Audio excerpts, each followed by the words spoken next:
রাস শেষ, শেষ মানে আরনের শুরু।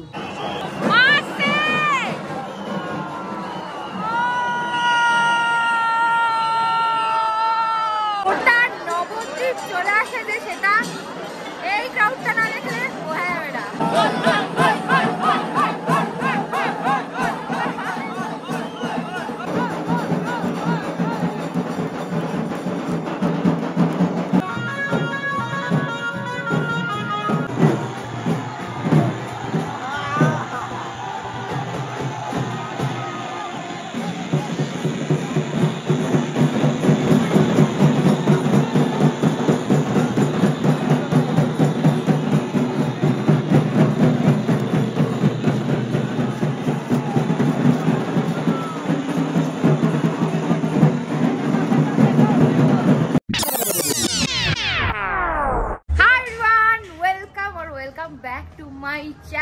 রাস শেষ, শেষ মানে আরনের শুরু।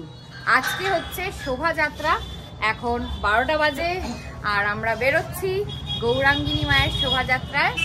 প্রতি বছরের ন্যায় এবারও।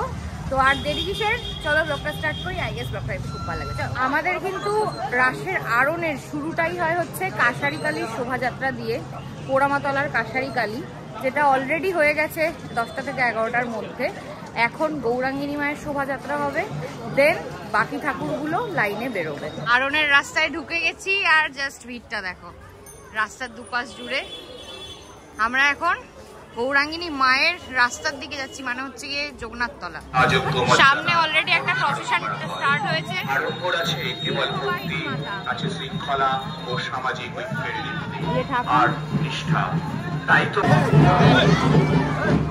আমরা একটু প্রসেশন দেখতে দাঁড়িয়েছি। চলো চলো এগোই এগোই এগোই।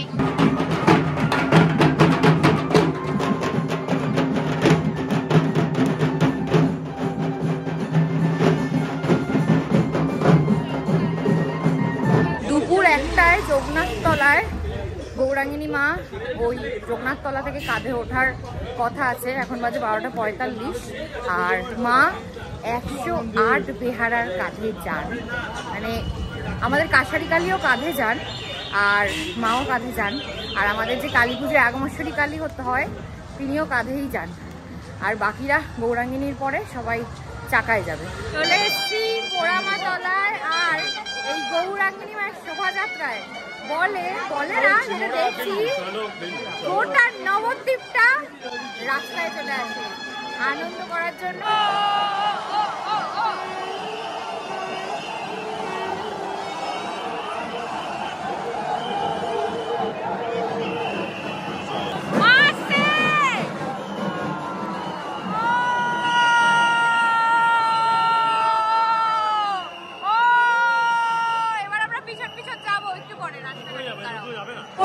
নবদ্বীপ চলে আসে যে সেটা এই ক্রাউডটা না দেখলে বোঝা যাবে না।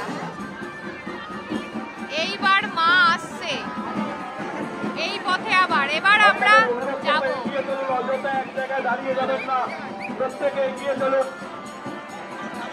অযথা এক জায়গায় দাঁড়িয়ে যাবেন না, এগিয়ে চলুন এগিয়ে চলুন। এবার মা এগিয়ে আসছে, এগিয়ে চলুন এগিয়ে চলুন। অযথা এক জায়গায় দাঁড়িয়ে যাবেন না। চলো এবার যাই এবার যাই এবার এবার মা এগিয়ে আসছে শোভাযাত্রার মধ্যে। 108 জন বেহারাদের কাঁধে নিয়ে সামনের মাইকে গোপাল কাকু তোমাকে অনুরোধ করবো, এগিয়ে নিয়ে যাও, সামনের বক্তাকে এগিয়ে নিয়ে যাও গোপাল কাকু। এগিয়ে চলুন এগিয়ে চলুন এগিয়ে চলুন, প্রত্যেককে অনুরোধ করছি বাসদার এখানে দাঁড়াবেন না, এগিয়ে চলুন এগিয়ে চলুন। এবার মাকে আবার কাঁধে তোলা হচ্ছে আর এইবার হবে আসল মজা। চলো দৌড়াবো আমরা আগে আগে আর ঠাকুর আমাদের পিছনে আসছে। চলো মা এখন পোড়ামাতলায় আসছে, এইখানটায় মা বিশ্রাম করবে কিছুক্ষণ, তারপরে আবার এই পথে যাবে। এই যে জায়গাটা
নবদ্বীপের রাজরানী মায়ের শোভাযাত্রায় এবার আগের বছরের মতো আমরা সামিল হতে পেরেছি। এবার হয়তো ব্লগটা আমি বেশি করতে পারিনি কারণ সবাই এসছে, প্রোডাক্ট সব বন্ধুরা মানে আবার বন্ধুরা, তো খুব মজা করেছি। ব্লগ করার সময়টা ঠিক হয়ে ওঠেনি। ভীষণ ইজ ক্রেজি। অবশ্যই বলবো একবার once in a life time এসো। রাশে একটা আলাদা মজা, আর এই গৌরাঙ্গিনী মায়ের শোভাযাত্রা বা এরপর যেটা হবে আরো আলাদাই মজা। প্লিজ ডু ভিজিট ওয়ান্স যখন রাশ হয়। এটা ব্লগটা এখানে শেষ করছি, যেহেতু এটা গৌরাঙ্গিনী মায়ের শোভাযাত্রা ছিল। ব্লগটা ভালো লাগলে please like, comment, share and subscribe. আর পরের ব্লগ দেখতে থাকো। বাকি ঠাকুরের সব শোভাযাত্রা কিন্তু চলে আসছে জাস্ট নেক্সট ভিডিওতে। টাটা।